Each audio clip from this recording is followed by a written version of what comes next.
وأن أعمال بني آدم وقولهم يوزن وقال مجاہد القسطاس العدل بالرومیہ ويقال القسط مصدر المقسط وهو العادل واما القاسط فهو الجائر۔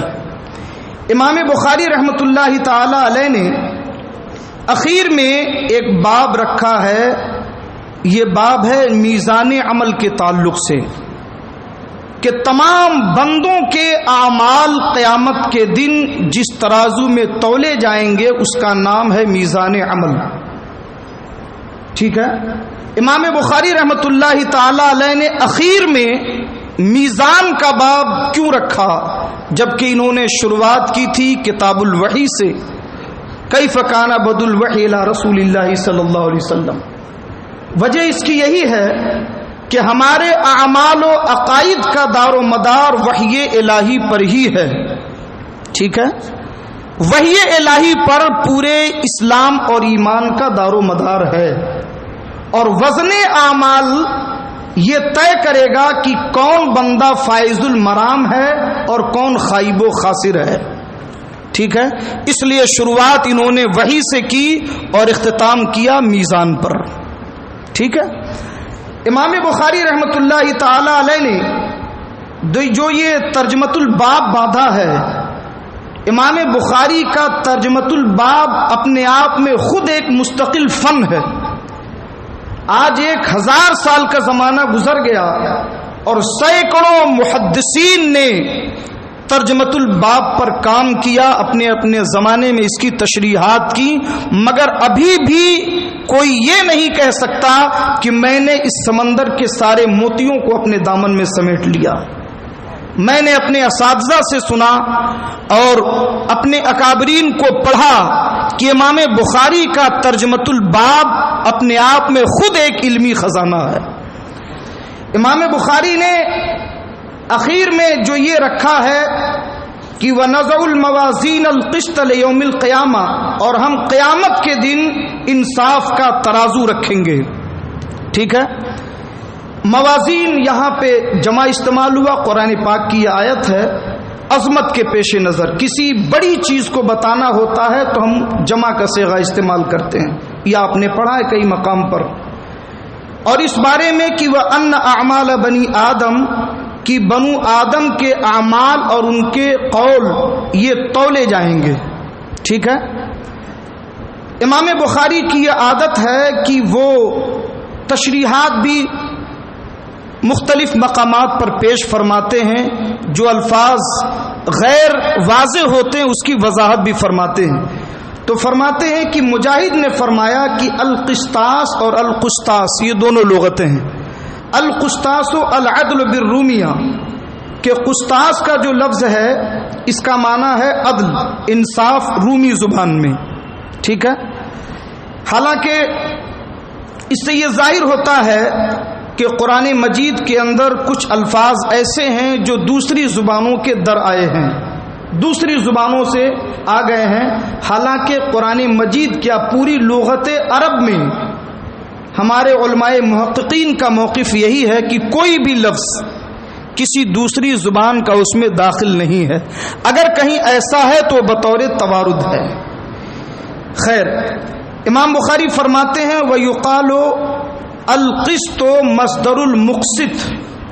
امام بخاری فرماتے ہیں کہ کہا یہ جاتا ہے کہ قسط جو ہے یہ مقسط کا مصدر ہے۔ تو قسط یہ مقسط کا مصدر ہے، یہ اپنے ظاہر پر نہیں ہے، کیونکہ قسط جو ہے یہ مجرد ہے اور مقسط مزید فی ہے، تو ظاہر سی بات ہے کہ مزید فی کا مصدر مجرد تو بن نہیں سکتا، اس لیے یہاں پر مادہ مراد ہے۔ سمجھ میں آئی بات؟ تو معنی یہ ہے کہ قسط جو ہے یہ مقسط کا مادہ نہ یہ کہ مصدر ہے۔ وَهُوَ الْعَادِلُ، فرماتے ہیں کہ قسط کا معنی کیا ہے؟ عادل۔ وَأَمَّا کہتے ہیں وَيُقَالُ الْقِسْطُ مصدر المقسط، مقسط کا معنی کیا ہے؟ عادل۔ وَأَمَّا الْقَاسِطُ فَهُوَ الْجَائِرُ، اور رہ گیا معنی قاصد کا، تو قاصد کے معنی ہوتے ہیں جائر۔ ٹھیک ہے، بتانا یہ ہے کہ یہ ازداد میں سے ہے. اس کا معنی عادل بھی آتا ہے اور اس کا معنی جائر یعنی ظالم بھی آتا ہے. ٹھیک ہے. تو یہ امام بخاری رحمۃ اللہ تعالی علیہ نے یہ تشریح فرمائی. اب یہاں پر آپ حضرات ایک بات پہ اور بھی غور فرمائیں کہ امام بخاری رحمۃ اللہ تعالی علیہ نے بالکل اخیر سبق میں یہ جو میزان کے تعلق سے اپنی گفتگو رکھی ہے، اس میں ایک خاص پیغام آپ کے لیے بھی ہے.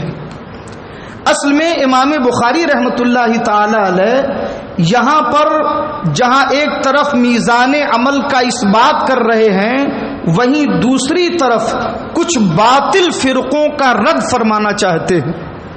کیونکہ آپ کو معلوم ہے کہ فرقہ قدریہ، جہمیہ اور بعض قدمائے معتزلہ اس بات کے منکر ہیں کہ بندوں کے اعمال چونکہ اعراض ہیں تو اعراض میں کوئی وزن نہیں ہوتا تو یہ تولے نہیں جا سکتے. سارے معتزلہ تو نہیں، معتزلہ میں 23 فرقے ہیں، ان میں سے ایک فرقہ وزنیہ ہے جو اس کا انکار کرتا ہے. تو امام بخاری رحمۃ اللہ تعالی علیہ نے ان فرقوں کا رد کرنے کے لیے یہ باب خاص طور پہ قائم فرمایا. ٹھیک ہے. تو ان کا شبہ یہ ہے کہ دیکھیے ہم جو باتیں بولتے ہیں یا جو کام کرتے ہیں، ہم نے کہا اللہ اکبر، ہم نے کہا لا الہ الا اللہ محمد الرسول اللہ، یہ قرآن پڑھتے ہیں، درود شریف پڑھتے ہیں، کلمہ پڑھتے ہیں، تو یہ نکلا اور ختم ہو گیا. ارے بولو بھائی، ہے نا؟ جو عمل ہم کرتے ہیں وہ کیا اور ختم ہو گیا. تو وہ یہ کہتے ہیں کہ یہ جو اعمال اور اقوال ہیں یہ آراز ہیں، ایک طرف سے ان کا صدور ہوا، دوسری طرف ختم ہو گئے. جب ان کے لیے بقا ہی نہیں، جب یہ باقی ہی نہیں ہے تو قیامت کے دن تولے کیسے جائیں گے؟ دوسرا شبہ ان کو یہ ہے کہ یہ کہتے ہیں کہ دیکھو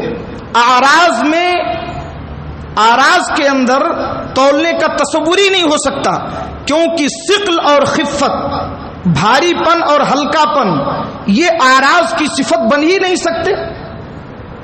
تو جو چیز معدوم ہو جائے، جو چیز باقی نہ رہے، جس میں کوئی وزن نہ ہو، ٹھیک ہے نا، جس کی صفت ثقل و خفت بن ہی نہ سکے، وہ قیامت کے دن میزان عمل میں کیسے تولا جائے گا؟ تو انہوں نے اس اعتبار سے اس چیز کا انکار کیا. اس کا پہلا جواب تو یہ ہے کہ عالم دنیا کو عالم آخرت پر قیاس کرنا قیاس مال فارق ہے. پہلی بات تو یہ ہے. دوسری بات یہ ہے کہ ہم یہاں پہ جو گفتگو کر رہے ہیں، اللہ تبارک و تعالی کے لیے کوئی بعید نہیں کہ پروردگار عالم ان اعراض کو، ان اقوال و افعال کو جو آج ہم سے صادر ہو رہے ہیں، اللہ رب العزت اس بات پر قادر ہے کہ وہ قیامت کے دن انہیں واپس لے آئے اور ان کا وزن ہو. بندوں کے لیے محال ہو سکتا ہے، اللہ رب العزت کے لیے کوئی محال نہیں. بات سمجھ میں آئی؟ دوسری چیز یہ ہے کہ ہمارے علماء نے اس کا ایک جواب یہ بھی دیا ہے کہ جو ہمارے اعمال و اقوال ہیں، اللہ تبارک و تعالی انہیں قیامت کے دن جواہر میں تبدیل فرما دے گا. ٹھیک ہے، جواہر میں تبدیل فرما دے گا، جوہر بن کر کے یہ تولے جائیں گے. جیسے کہ حدیث شریف میں ہے کہ قیامت کے دن سورہ بقرہ اور سورہ آل عمران دو نور کے بادل کی شکل میں تشریف لائیں گے. ٹھیک ہے. تو ہمارے علماء نے ایک جواب یہ دیا اور دوسرا جواب یہ بھی دیا کہ اعمال خود نہیں تولے جائیں گے، بلکہ اعمال کے جو صحیفے ہیں، جو کرامن کاتبین لکھتے ہیں، جو فرشتوں نے ہمارے اعمال لکھے ہیں، تو جن صحیفوں پر، جن دفاتر پر وہ اعمال لکھے گئے ہیں وہ تولے جائیں گے. اور اس کی سند حدیث بطاقہ ہے، جس کو امام ترمذی نے، ابن حبان نے، امام بیہقی نے اپنی کتابوں کے اندر اس حدیث کو درج فرمایا. حدیث شریف میں ہے کہ قیامت کے دن ایک بندہ پیش کیا جائے گا اور اللہ رب العزت اسے ساری مخلوق سے الگ کرے گا اور اس کے بعد اس کے نام اعمال، اس کے گناہوں کے دفتر اسے دیے جائیں گے تو 99 دفاتر ہوں گے، 99 صحیفے ہوں گے، اور ایک صحیفہ، ایک دفتر تا حد نگاہ ہوگا، تا حد نگاہ، جہاں تک نظر جائے گی اتنا بڑا ایک دفتر ہوگا۔ اس طریقے کے 99 دفاتر ہوں گے اور وہ اس بندے کو دیے جائیں گے۔ اللہ فرمائے گا اسے دیکھ، اسے پڑھ اور بتا کیا ہمارے فرشتوں نے تیرے اوپر ظلم تو نہیں کیا؟ بتا تو نے یہ کام دنیا میں کیے ہیں یا نہیں؟ تو وہ بندہ دیکھے گا اور دیکھنے کے بعد کہے گا اے مولا تیرے فرشتوں نے بالکل بھی مجھ پر ظلم نہیں کیا، یہ سارے وہ گناہ ہیں جو میں نے کیے ہیں۔ 99 دفاتر اتنے بڑے بڑے، اور وہ میزان عمل میں جب رکھے جائیں گے تو میزان عمل جو ہے گناہوں سے بالکل بھر جائے گا، بھاری ہو جائے گا۔ اب وہ حیران و پریشان ہوگا۔ اللہ فرمائے گا اے بندے آج تجھ پر کوئی ظلم نہیں ہوگا۔ اللہ رب العزت ایک چھوٹا سا پرچہ اسے دے گا، ایک چھوٹا سا پرچہ، اور فرمائے گا لے جا اسے نیکیوں کے پلے میں رکھ دے۔ وہ کہے گا اللہ رب العزت یہ 99 اتنے بڑے بڑے دفاتر کے سامنے اس ایک پرچے کی کیا حیثیت ہے؟ اے اللہ اس سے کیا ہوگا؟ اللہ فرمائے گا آج تجھ پر ظلم نہیں ہوگا، تو یہ پرچہ لے جا کر نیکیوں کے پلے میں ڈال تو صحیح۔ تو وہ بندہ جائے گا اور نیکیوں کے پلے میں جب اسے رکھے گا تو وہ سارے 99 دفاتر ہلکے ہو جائیں گے اور وہ ایک پرچے کی وجہ سے نیکیوں کا پلہ بھاری ہو جائے گا۔ تو آپ جاننا چاہیں گے کہ اس پرچے میں لکھا کیا ہوگا؟ ارے بولو بھائی، آپ جاننا چاہتے ہو اس پرچے میں کیا لکھا ہوگا؟ اس پرچے میں لکھا ہوگا اشہد ان لا الہ الا اللہ و اشہد ان محمدن عبدہ و رسولہ۔ اللہ رب العزت فرمائے گا تو نے خلوص نیت کے ساتھ میری محبت میں ڈوب کر یہ پڑھا تھا، میں نے صرف اس کی بنیاد پر تجھے بخش دیا۔ تو اللہ تبارک و تعالی اپنے فضل پہ آئے تو ایک نیکی پر بخش دے، وہ اپنے کرم پہ آئے تو گناہوں کے دفاتر دھرے کے دھرے رہ جائیں، مگر وہ پکڑ پہ آ جائے تو ایک گناہ انسان کو جہنم میں پہنچا دے گا۔ اور اس پہ بھی حدیث، اس پر بھی حدیث ہے۔ امام ابن شیبہ نے اپنی سند میں اس حدیث کو روایت کیا کہ ایک راہب جس نے 500 سال اللہ کی عبادت کی، 500 سال تک، اور اس کے بعد ایک روایت میں 60 سال، ایک روایت میں 500 سال، ایک دن بارش ہوئی اور ماحول خوشگوار ہوا، اس نے اپنے گرجا گھر سے نیچے دیکھا کہ ساری زمین سرسبز و شاداب ہے، نیچے اترا، ٹہلتا رہا، اسے خوبصورت عورت ملی اور اس کے ساتھ اس کا دل مائل ہوا، اس نے اس کے ساتھ زنا کر لیا۔ زنا سے فارغ ہوا، اس کے پاس ایک گٹھری تھی جس میں روٹی کا ایک ٹکڑا پڑا ہوا تھا، غسل کرنے کے لیے حوض میں اترا تو اس کی موت کا وقت آیا۔ اسی وقت ایک فقیر پہنچا، اس نے کہا اللہ کے بندے مجھے کھانے کے لیے کچھ دے دے۔ اس نے کہا کہ میری زنبیل میں سے، میری اس گٹھری میں سے تو سوکھی روٹی کا ٹکڑا ہے، نکال کے کھا لے۔ اس کے بعد اس کی موت ہو گئی۔ پھر جانتے ہو کیا ہوا؟ کہ اس کے پورے 500 سال کی عبادت، پورے 500 سال کی عبادت صرف ایک زنا کی وجہ سے اللہ تعالیٰ نے ساری عبادت اس کی برباد کر دی۔ ایک زنا کا گناہ اس کے پورے 500 سال یا 60 سال کی پوری عبادت پہ غالب آ گیا۔ یہ اللہ کی پکڑ ہے، یہ اللہ کی پکڑ ہے۔ مگر پھر اللہ نے اس پر فضل فرمایا، اور جانتے ہو وہ ایک سوکھی روٹی کا جو ٹکڑا اس نے ایک فقیر کو دیا، پھر اللہ نے اس کے بدلے میں اس کے زنا کے گناہ کو بھی معاف کر دیا اور اس کی خطائیں معاف کر کے اسے بخش دیا۔ تو یہ ہے، ہمیں یہ یقین رکھنا چاہیے کہ جنت ملے گی تو اللہ کے فضل و کرم سے ملے گی۔ عبادت کرتے ہیں اس لیے کہ اللہ کا حکم ہے، ٹھیک ہے، اللہ کے اوامر و منہیات پر عمل کریں، مگر ہم اپنی عبادتوں پہ غرور نہیں کر سکتے، ناز نہیں کر سکتے کہ اس کی بنیاد پر ہمیں جنت ضرور ملے گی، جنت تو فضل الہی سے ملے گی۔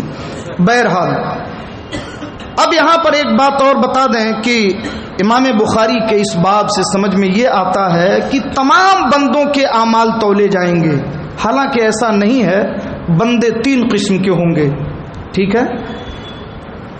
ایک وہ گروہ ہوگا بندوں کا جو بلا حساب و کتاب جنت میں جائے گا۔ اللہ کے رسول نے فرمایا کہ میری امت میں 70,000 افراد وہ ہوں گے جن کو دخول اولی نصیب ہوگی، وہ بغیر حساب و کتاب کے جنت میں جائیں گے۔ اللہ ہم سب کو اس میں شامل فرمائے، ایسی نیکیاں اور ایسے اعمال کی توفیق عطا فرمائے۔ وہ 70,000 بلا حساب و کتاب جائیں گے تو ان کا تو وزن اعمال ہوا نہیں، اور ایک گروہ وہ ہوگا جو بلا حساب و کتاب جہنم میں جائے گا۔ یہ خالص کفار و مشرکین مرتدین کی جماعت ہوگی جنہوں نے کوئی نیکی نہیں کی، کفر خالص پہ رہے، تو یہ بلا حساب و کتاب جہنم میں جائیں گے۔ ہاں ایک بیچ کا گروہ ہوگا، نیکیاں بھی کی ہیں گناہ بھی کیے ہیں، ان کے اعمال تولے جائیں گے۔ اب یہاں ایک سوال یہ آتا ہے کہ جب اللہ سب کچھ جانتا ہے، اللہ خبیر ہے، علیم ہے، تو پھر وزن اعمال کی ضرورت کیا ہے؟ تو وزن اعمال اس لیے نہیں ہوں گے کہ اللہ کو معلوم ہو سکے، اللہ تو عالم الغیب والشہادہ ہے، وہ تو ہر چھوٹی بڑی ہر چیز کو جانتا ہے۔ یہ اس بندے کے اوپر اتمام حجت کے لیے، تاکہ وہ یہ نہ کہہ سکے کہ نہیں میں نے تو یہ کیا تھا، میں نے یہ کیا تھا۔ اللہ سب اس کو دکھا دے گا کہ دیکھ یہ تیری گناہ ہے اور یہ تیری نیکیاں ہیں، ٹھیک ہے۔ تو یہ اس کے اوپر اتمام حجت کے لیے ہے۔ بہرحال امام بخاری رحمۃ اللہ تعالی علیہ نے یہ باب باندھا، اور میں نے یہ عرض کیا تھا کہ اس میں مقصد یہ بھی ہے کہ فرقہ باطلہ کا رد ہو، ٹھیک ہے۔ اور فرقہ باطلہ کا رد اس لیے ضروری ہے کہ علماء پر جس طریقے سے احقاق حق حسب قدرت فرض ہے، اسی طریقے سے ابطال باطل بھی حسب قدرت فرض ہے۔ امام بخاری رحمۃ اللہ تعالی علیہ اپنے آخری پیغام کو آپ کے حوالے کر رہے ہیں کہ زندگی بھر احقاق حق بھی کرنا، ابطال باطل بھی کرنا، اور یہ بڑی نیکی اور بڑی سعادت کی بات ہے کہ آدمی احقاق حق کے ساتھ ابطال باطل بھی کرے۔ اس کی بہترین نظیر ماضی قریب میں ہندوستان کی سرزمین پر امام احمد رضا فاضل بریلوی رضی اللہ تعالیٰ عنہ اور حضور مجدد الفسانی رضی اللہ تعالیٰ عنہ کی ذات بابرکت ہے، جنہوں نے احقاق حق اور ابطال باطل میں ایک عظیم الشان کارنامہ انجام دیا۔ ہمارے اسلاف اکابرین میں حضرت سیدنا امام احمد ابن حنبل رضی اللہ تعالی عنہ نے اپنے زمانے میں اس طریقے سے یہ کام کیا جو پوری رہتی دنیا تک میں سمجھتا ہوں کہ وہ مثال بن گئے۔ ظلم آپ نے سہا، اور ایسا شدید ظلم سہا ہے، ایسا شدید ظلم سہا کہ میں نے اپنے محدود مطالعے میں ایسا ظلم کسی اور پر نہیں دیکھا جیسا امام احمد ابن حنبل کی سیرت میں ہمیں ملتا۔ امام احمد ابن حنبل کے زمانے میں ایک فتنہ کھڑا ہوا کہ قرآن مجید کو اس وقت مخلوق کہا جا رہا تھا، اور حکومتی سطح پر خلیفہ وقت خود اس بات کا عقیدہ رکھتا تھا، اور اس میں اتنی شدت تھی کہ دوسرے ملک سے قیدیوں کے تبادلے میں قیدیوں سے پوچھتا کہ قرآن کو مخلوق مانتے ہو یا نہیں، اتنی شدت تھی۔ اس زمانے میں حکومت کے خلاف امام احمد ابن حنبل کھڑے ہوئے، اور آپ نے فرمایا کہ قرآن مجید کلام الہی ہے، صفت الہی ہے، غیر مخلوق، یہ مخلوق نہیں۔ اس کا آپ کو جو انجام بھگتنا پڑا، شدید ضرب لگائی گئی، آپ کو قید میں ڈالا گیا، اور امام احمد ابن حنبل نے جو قید کی زندگی گزاری ہے، اللہ اکبر۔ ان کے سوانے میں یہ بات ملتی ہے کہ 28 مہینے تک آپ کو ایسی صحبتیں دی گئیں کہ ایک تازہ دم جلاد صرف پوری قوت کے ساتھ 2 کوڑے آپ کو مارتا تھا، پوری طاقت سے 2 کوڑے مارتا، پھر اسے ہٹایا جاتا، پھر دوسرا جلاد آتا، وہ اپنی قوت سے 2 کوڑے مارتا، اور اس کے بارے میں لکھا ہے کہ اگر اس میں کا ایک کوڑا کسی ہاتھی پر مارا جاتا تو وہ چیخ کر کے بھاگتا۔ ایسی ضرب شدید حضرت امام احمد ابن حنبل کو لگائی گئی، مگر اس مرد مجاہد کو جو انعام ملا بارگاہ رسالت سے وہ بھی بڑا خوبصورت۔ امام احمد ابن حنبل کے استاذ حضرت امام شافعی رحمۃ اللہ علیہ نے خواب دیکھا، رسول پاک علیہ السلام تشریف لائے اور فرمایا کہ بشر احمد بالجنہ علی بلوى تصیبہ، اے شافعی تم احمد ابن حنبل کو جنت کی بشارت دو ان تکالیف و شدائد پر جو وہ ہمارے دین کے لیے سہ رہا ہے۔ امام شافعی رحمۃ اللہ تعالی علیہ خواب سے بیدار ہوئے تو آپ نے فرمایا میں چاہتا ہوں کہ یہ بشارت احمد ابن حنبل تک پہنچ جائے۔ امام مزنی کھڑے ہوئے، انہوں نے کہا کہ میں یہ بشارت امام احمد ابن حنبل تک پہنچاؤں گا۔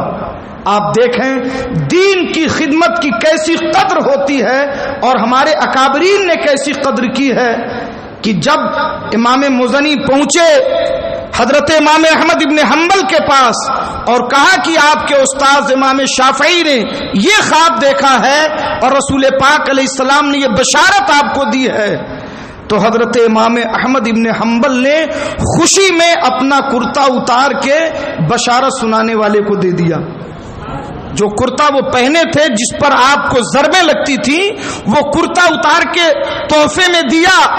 اب وہ جب کرتا لے کے آیا، بہت نازک مرحلہ ہے یہ اور غور کرنے والی بات ہے، شاگرد کا کرتا ہے استاذ کے پاس پہنچ رہا ہے۔ جب امام شافعی تک پہنچا تو حضرت امام شافعی نے فرمایا کہ کرتے پر تو میرا کوئی حق نہیں، وہ تو تمہارا ہے، مگر احمد ابن حنبل نے اس کرتے میں جو زخم کھائے ہیں اور جو شدائد و تکالیف دین حنیف کے لیے برداشت کیے ہیں، بس اتنی گزارش ہے کہ اس کرتے کو پانی میں ڈبو کر کے اسے نچوڑ کر کے وہ پانی مجھے دے دو۔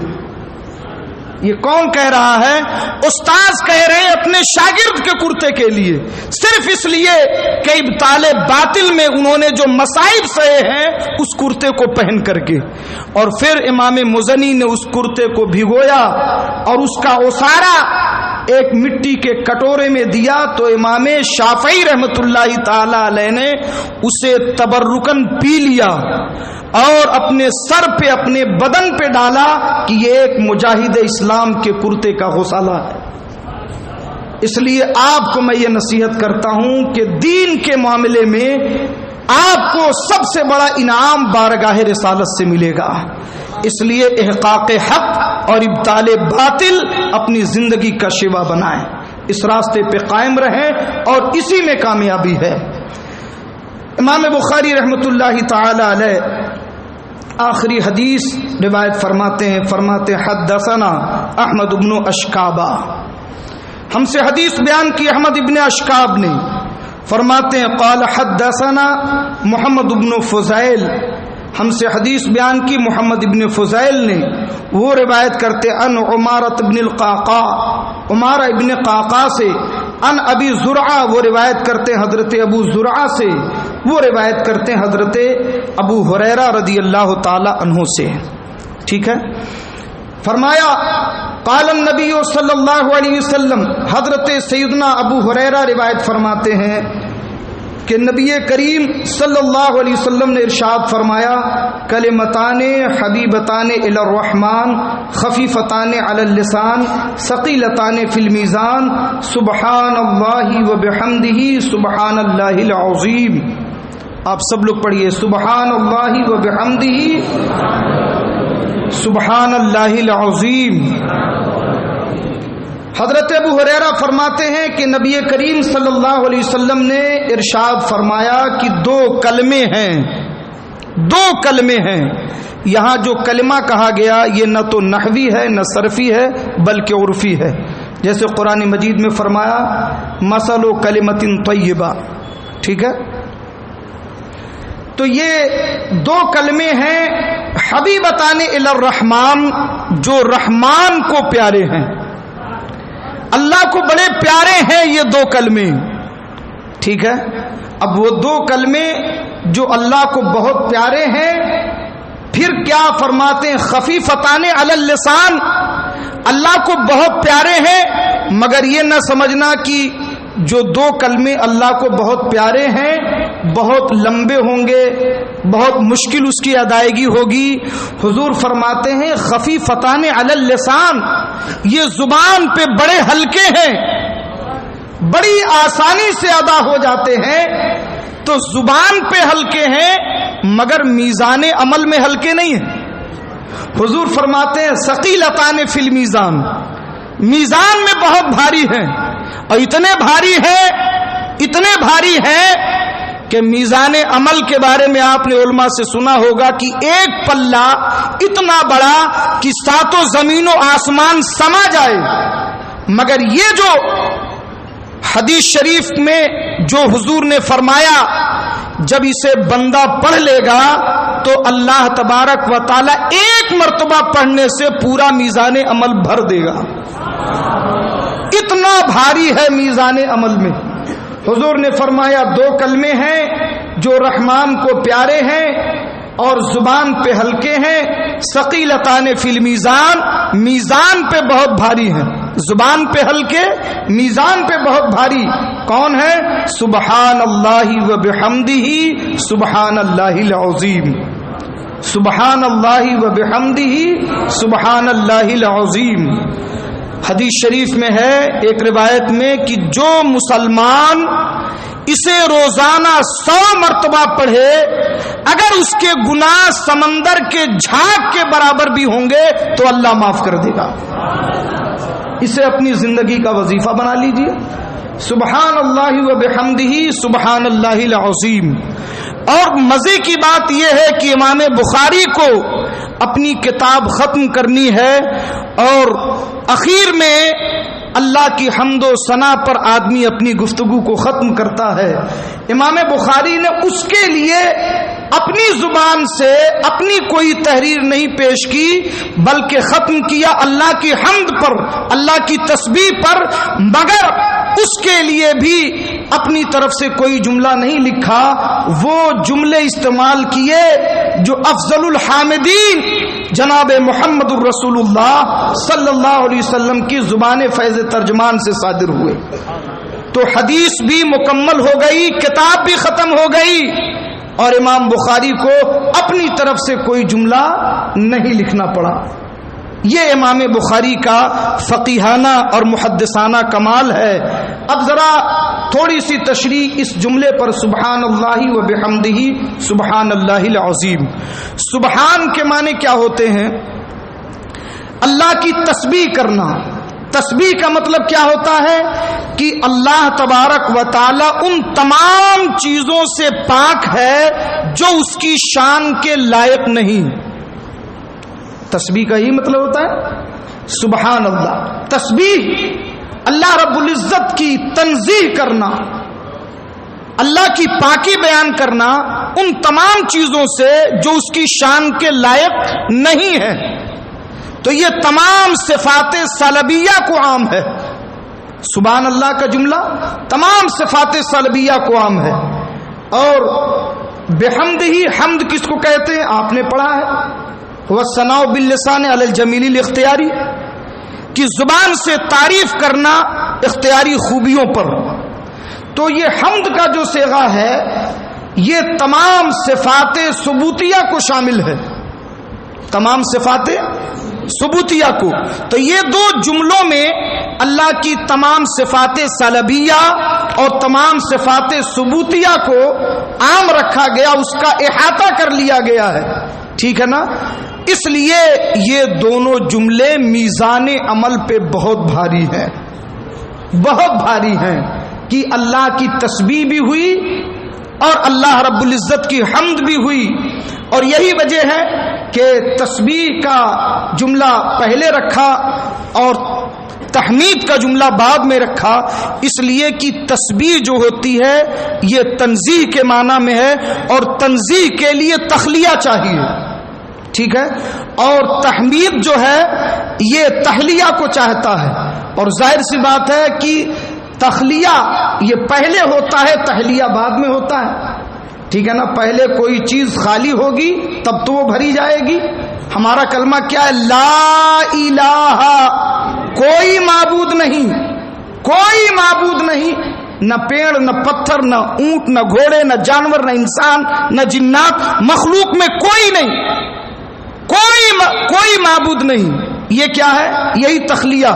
اپنے دل کو تمام معبودان باطلہ سے خالی کرو تب کہو الا اللہ، یہ تحلیہ ہے، سوائے ایک اللہ کے، اللہ کے علاوہ کوئی معبود نہیں۔ تو پہلے تخلیہ پھر تحلیہ، پہلے تنزیہ پھر تحمید۔ تو یہ کمال ہے رسول پاک صلی اللہ علیہ وسلم کی زبان فیض ترجمان کا کہ ایک جملے میں ہزاروں نہیں لاکھوں حکمتیں اس جملے میں موجود ہیں۔ ہم نے تو چند بیان کی، اور ہمارے علم کی کیا وسعت، اکابرین نے، ہمارے اسلاف نے ان جملوں پہ جو تشریحات فرمائی ہیں وہ بھی کم ہیں کہ حکمتیں اللہ ہی بہتر جانتا ہے، ٹھیک ہے۔ اللہ تبارک و تعالی اپنے حبیب مکرم صلی اللہ علیہ وسلم کے صدقہ و طفیل حدیث پڑھنے، حدیث پر عمل کرنے اور زندگی بھر عامل بالحدیث رہنے کی توفیق عطا فرمائے، اور اس کتاب کے فیضان سے ہم کو، آپ کو، سب کو مالا مال فرمائے۔ السلام علیکم ورحمۃ اللہ وبرکاتہ۔